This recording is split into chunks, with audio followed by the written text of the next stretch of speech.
Welcome back and thank you for staying with us. This is the newspaper segment and we will start with the Daily Trust newspaper as usual.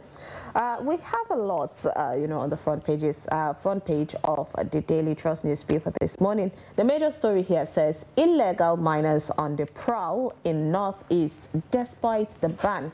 I mean, we've seen stories about Katsina illegal mining as well in our news bulletin. The riders are saying tax force outsmarted in Taraba, smuggle precious stones to Chad from Adamawa. Sites now hideouts for criminals in Bauchi. Federal government, the states, local government areas must work together to turn the tide. That's according to experts. Now, this you find on page 6 and 7 of the newspaper. Fatima, there's been a lot happening, on illegal miners, which it is said that sites are now hideouts for criminals. And let's not forget about, a video trending on social media of a lady allegedly accusing, people of using insecurity as a cover in order to mine a lot of mineral resources that, solid minerals that the country has in order to make money from it while causing a lot of death. I mean, that is allegedly, but then this is actually drawing to that angle, saying that a lot of people are hiding out as criminals in places like this because people don't really go there thinking it's abandoned, it's something that, the governments are not announcing that something is happening there. And to think that there are precious stones, from in Adamawa that is being transferred to Chad, this comes with something that it's already caught, it's clear, and we don't even know how many solid minerals or resources that we have that have been, exported and sold to the benefit of us while people are suffering in poverty. This is something that everybody could gain from. If we're talking about things that Nigerians could earn from, everybody could. But then some people decide to siphon these things for themselves. And it's so unfortunate that yesterday, I think one of our guests mentioned that we have about 1,000 and something borders, and that is affecting, the coming in and out of with a lot of bad things, including ammunitions, which is really, really sad. It's something, the federal, state, and local government something is being done. We always hope that something is always going to be done, and so at least there's some people are always caught one way or the other. Like the Zamfara market that was shut down because they felt people come bandits, and so at least we are finding out where and what to look out for. Indeed. What to do next. So it's a good thing. We hope that, of course, like it is said, according to experts, federal government, the states government, and the local government do the needful. Below that, we have Plateau attacks. Women touch district head's house, and police arrest 8. It says attacked traditional ruler goes into hiding. There must be conclusive victory. Tinubu charges service chiefs. You find this on page 4. Now there's a controversy on this going on back and forth about some people saying that the attackers, some of them were part of the community, and already if the police have started and they've arrested some people who are part of the community, and now the community women are reacting to that, saying they don't like that situation. But if there is one saying in Hausa that goes exactly, and there is another one that says the dangida ake chingida, something like that, or the dangari ake yakangari. So it's basically like an outsider cannot come and perpetrate your house without somebody from inside giving that person, So that is exactly what's happening in Plateau, and we hope that, of course, they are able to fix that situation, because that mass killing was so horrible that somebody needs to pay for that. And the good thing is there are updates coming up on the mass killings, and then like you said, we always wish and hope that these perpetrators will be caught and their justice should be served, especially for those who have lost their loved ones. A lot of lives. I mean, if justice is served, then the level of insecurity would reduce. When people know that when somebody does this, then you would definitely pay for it. Yes. All right, moving on from that sad situation, we have police hit traffickers then following Kano's missing kids saga. Another scary situation happening. We need to be very careful when it comes to our kids. You find that story on page 26. Ibadan, inside the exciting 100-year-old Hausa community. That's another history to be protected there. You'll find that on pages 27 and 28. At the bottom there, it says Customs intercepts drone and military hardware at Lagos Airport. You find that on page 11. We hope that, all this coming in and out, the custom need to, will do better. I mean, they're doing a lot already. Below the headlines there, we have on the news part, the 75-year-old woman and granddaughter set ablaze in Kogi. You find that on page 29. A really horrible situation. I mean, oh my God, and lots of crimes and criminalities are happening in the country that it just saddles, more responsibility for the security agencies. In the entertainment segment there, we have Portable, Funke Akindele, Wizkid and others ended 2023 in grand style. You find that on page 13. Yeah, we've seen Portable being active in 2023. A very, active young musician right there. But these are some of the stories on Daily Trust Saturday. Okay, let's quickly take a look at the nations this morning. The top of the major story there, you can see the controversies over senators, reps, Christmas rice palliative. Tinubu approves food items, not cash for lawmakers' presidency. Some lawmakers have taken delivery, others being procured. Reps spokesman. You can find that story on page 3. The major story there says security crisis. Targeted $1 trillion economic in danger, says Tinubu. Vows those working against the national agenda will meet justice. Insurgents kill pastor, 5 others in Yobe. 17 killed, 58 abducted as gunmen attack 3 Kaduna communities. Bandits abduct 7 family members, shoot policemen in FCT. You can find all the stories on page 4.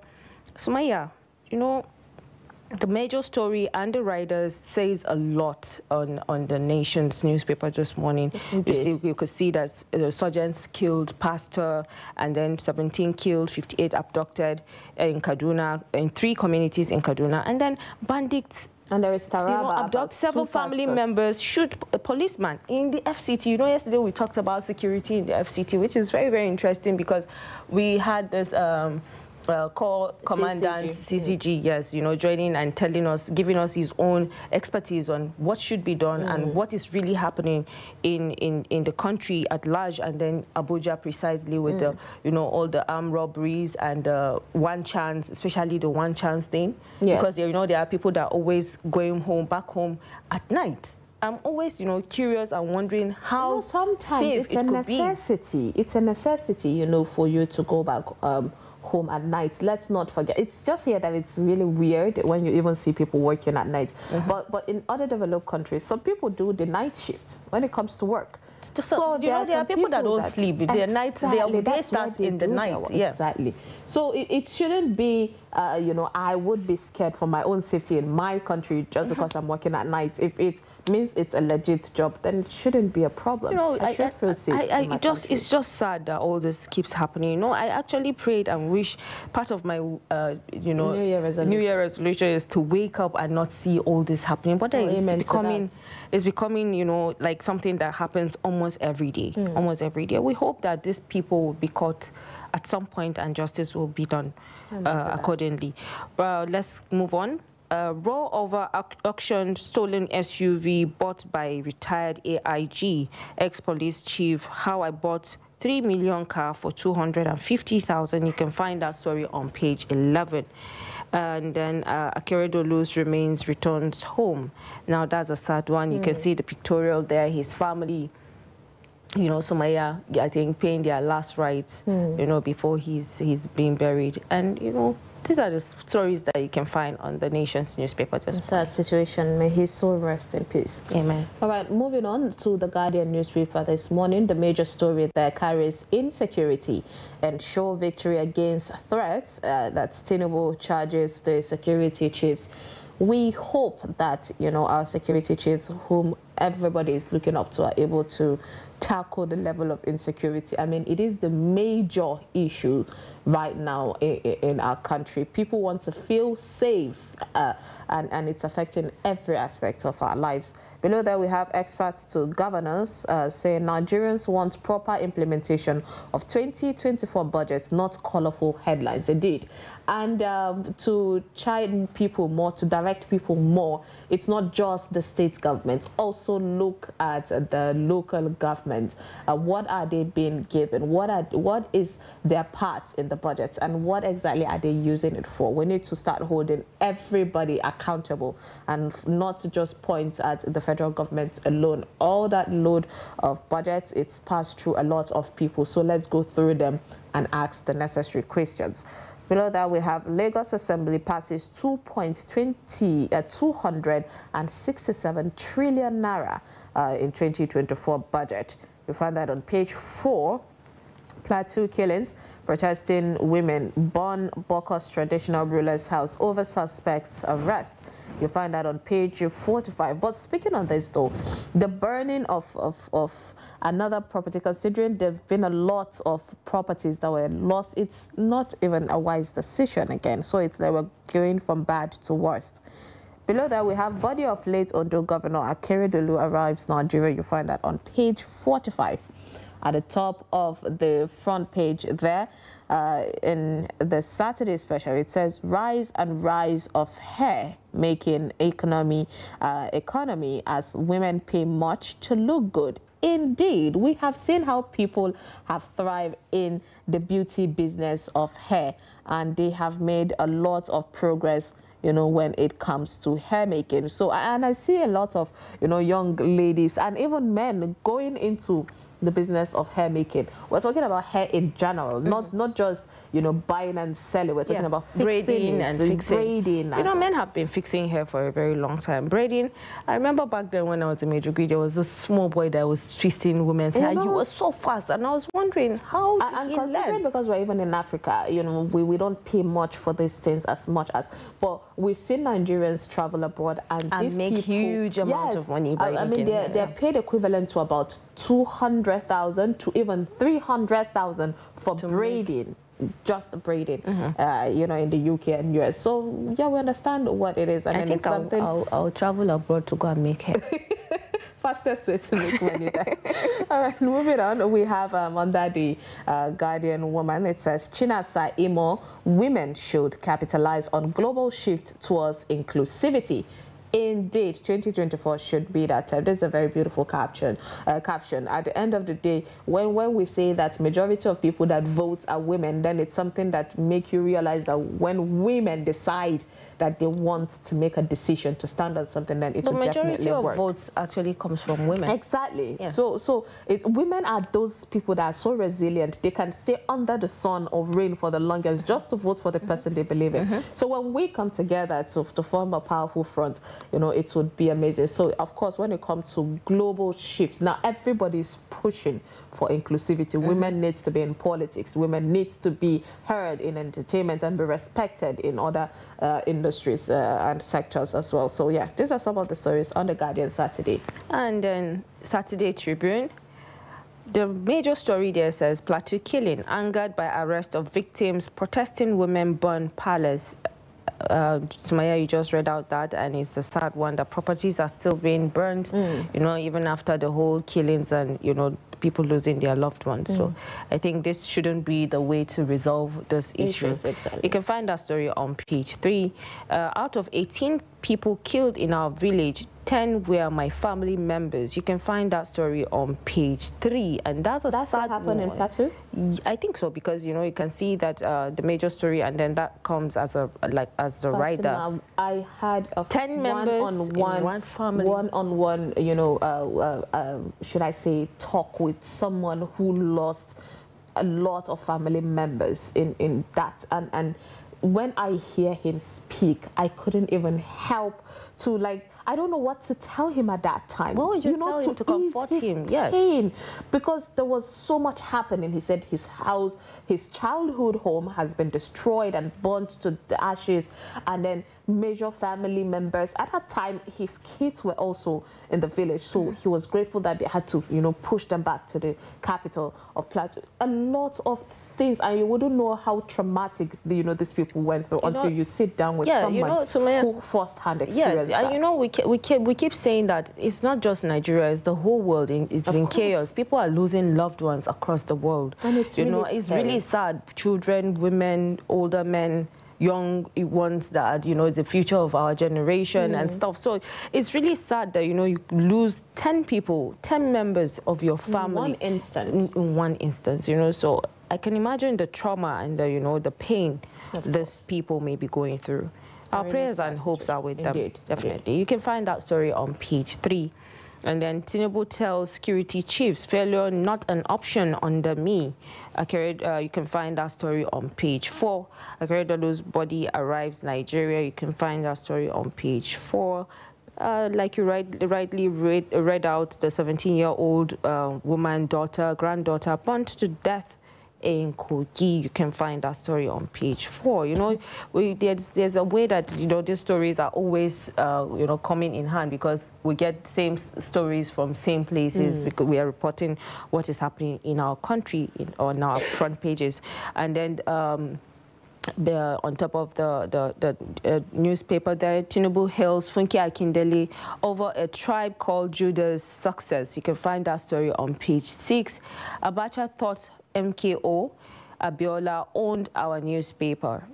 You can Adedayo Alerayo's publisher. You can find that story on page 8. So now let's talk about the you know, Tinubu hailing Funke Akindele over her, you know, movie. You know, yesterday I saw that she was saying thank you to her viewers, that it has reached 1 billion views. It's a huge success. Honestly, I would have preferred we talk about this, you know, on the social media trends.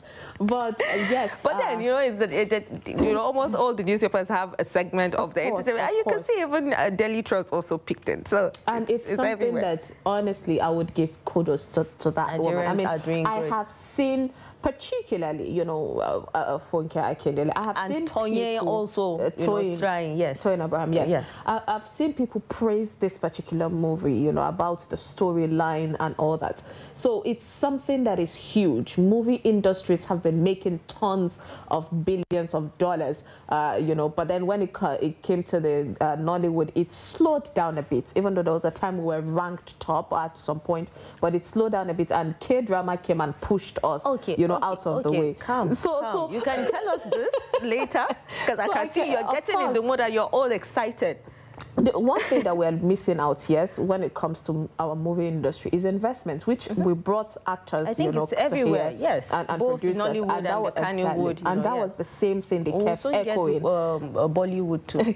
So we just hope that, you know, the recognition of the president on, you know, one of the producer and actor of her work, and also the fact that he created a ministry for that particular thing would help, because whether we like it or not, the movie industry is something that would really, really, you know, help boost our economy and at least give some people, you know, jobs. It would get the youths out of the streets. We know a lot of people that the numbers that entertainment industry can actually drag out of the streets and make them employed. But then, Sumaya, at the same time, you know, in as much as we want the youth to be out of the streets, you know, so they could get something doing, the scandals happening in the industry, entertainment Tell me where the scandals aren't really happening. It's really happening everywhere, but you know, it depends on what comes out. And their families, my point is, parents would be scared to leave or let their children partake in, you know, such activities, especially when these rumors keep coming out that this is happening in the industry, that is happening in the industry.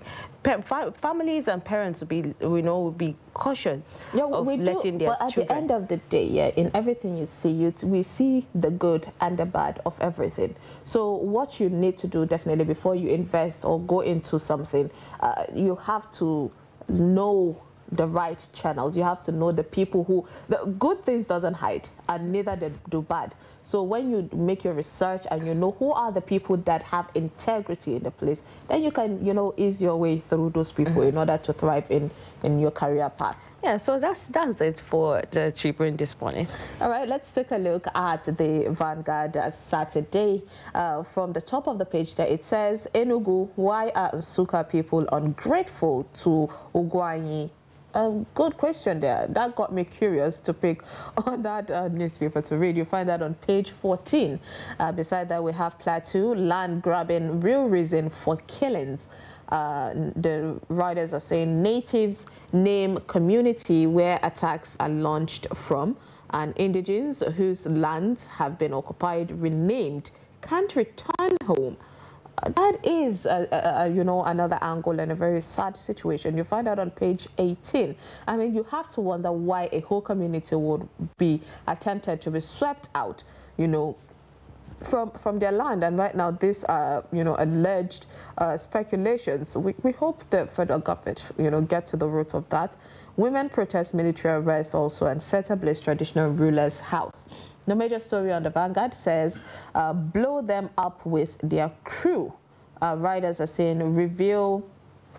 Okay, we're talking about retired admiral tells Tinubu what to do to vessel used in stealing the crude oil. All right, so I got a bit of panic when I saw them blow them up without the full context. So now they're saying that is the best way. You know, sometimes experts comes out to give you reasons of how to navigate through a lot of situations. So crude oil stealing is one of the major issues also affecting our economy. And now the retired admiral is telling President Tinubu to blow them up with their crew. Writers are saying reveals how top Nigerians, banks, security agencies and judiciary are involved. I mean, we keep speculating there's a lot of people involved, but then names is what we need, not, you know, numbers. Another writer is saying only a government with strong political will can stop oil theft. Declare war on those sucking our blood, that's the oil, because they want us to die. Indeed, that's so much, you know, unpatriotic thing to do. Later, you'd say you want to build on what your forefathers say, our national anthem, but then our actions doesn't really show how much we love our country. It's just self-love and selfish interest. It says, mafia behind Ondo crude theft still unmasked 1 month after vessel arrest. You'll find all this controversial story on page 10. Nigerian universities also guilty of certificate racketeering. It says study centers, satellite campuses, breeding grounds. You'll find that on page 19. Now, this is a reaction to what is happening in Benin, Togo, you know, about the journalist who went undercover to get 6 months degree and the decision of the federal government. He actually enrolled twice. Which is really good. So I'm actually... He went through a lot. Being an investigative journalist is not easy, Sumaya, because you have to disguise. You know, the Ghana journalist that is always disguising himself, trying to find... get a lot of it. But it's really interesting, you know? It is interesting, but then it came out with a lot of can of worms that, you know, was not even supposed to be open in the first place. And he actually then now the federal government has banned a lot of universities, you know, Benin, Togo. I don't know if it's all in those places, but then other in the UK, I think about 2, or USA 2. So there's a lot. And right now they're saying they're extending it also to is it Tanzania or Namibia, Kenya? Okay. Yes, the federal government is also extending it to Kenya. So there's a lot of things happening. But then right now someone is triggering, okay, let's come back home. Nigeria are also doing the same. And Benin Republic reacted to that, saying that, you know, they are going to sue that reporter for, you know, tarnishing their names, because it doesn't speak well about your country. He doesn't really have to enroll to, you know, get the information he needs. Yeah, exactly. So yeah. All right, away from that, bandits kill 17, abduct 38 in Kaduna, another sad situation. We move Edo to top 5 economies in 7 years. That's according to Obaseki. Well, that would have to do with continuity. You know, after you go, someone that is taking over, your successor would also carry on the same mandate to continue. And that has always been our problem. Everybody wants to create their own mandates, you know, so continuity is the most important way. Akere Olusbody arrives in Nigeria, and we have a pictorial of Funke Akindele and May Edochie So if you want a story on that, you can pick on the Saturday Vanguard. Okay, so let's quickly brush what is happening on the leadership weekend this morning. Senator Barrow pledges free motorcycles to each police DSS operatives in Kano. You can find that story on page 6. Customs intercept combat drone military hardware at Lagos Airport. You can find that story on page 18.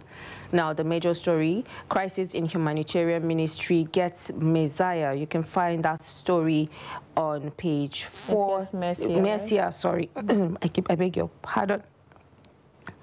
Leaked documents suggest minister approves the diversion of 585 million naira. I followed due process, Idu. You can find all that story on page 4. I'm no curious room about this humanitarian ministry, though, Fatima.